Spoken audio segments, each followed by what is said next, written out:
Jeremiah chapter 10. Hear ye the word which the Lord speaketh unto you, O house of Israel. Thus saith the Lord, Learn not the way of the heathen, and be not dismayed at the signs of heaven, for the heathen are dismayed at them. For the customs of the people are vain, for one cutteth a tree out of the forest, the work of the hands of the workman with the axe.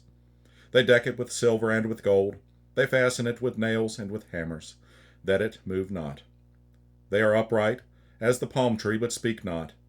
They must needs be born, because they cannot go. Be not afraid of them, for they cannot do evil, neither also is it in them to do good. Forasmuch as there is none like unto thee, O Lord, thou art great, and thy name is great in might. Who would not fear thee, O King of nations? For to thee doth it appertain, forasmuch as among all the wise men of the nations, and in all their kingdoms, there is none like unto thee. But they are altogether brutish and foolish. The stock is a doctrine of vanities. Silver spread into plates is brought from Tarshish, and gold from Uphaz, the work of the workman, and of the hands of the founder. Blue and purple is their clothing. They are all the work of cunning men. But the Lord is the true God. He is the living God, and an everlasting King. At his wrath the earth shall tremble, and the nations shall not be able to abide his indignation. Thus shall ye say unto them, The gods that have not made the heavens and the earth, even they shall perish from the earth, and from under these heavens. He hath made the earth by his power, he hath established the world by his wisdom, and hath stretched out the heavens by his discretion. When he uttereth his voice, there is a multitude of waters in the heavens, and he causeth the vapors to ascend from the ends of the earth. He maketh lightnings with rain, and bringeth forth the wind out of his treasures.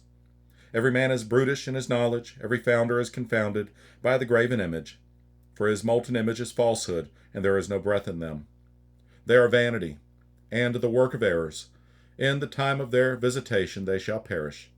The portion of Jacob is not like them, for he is the former of all things, and Israel is the rod of his inheritance. The Lord of hosts is his name.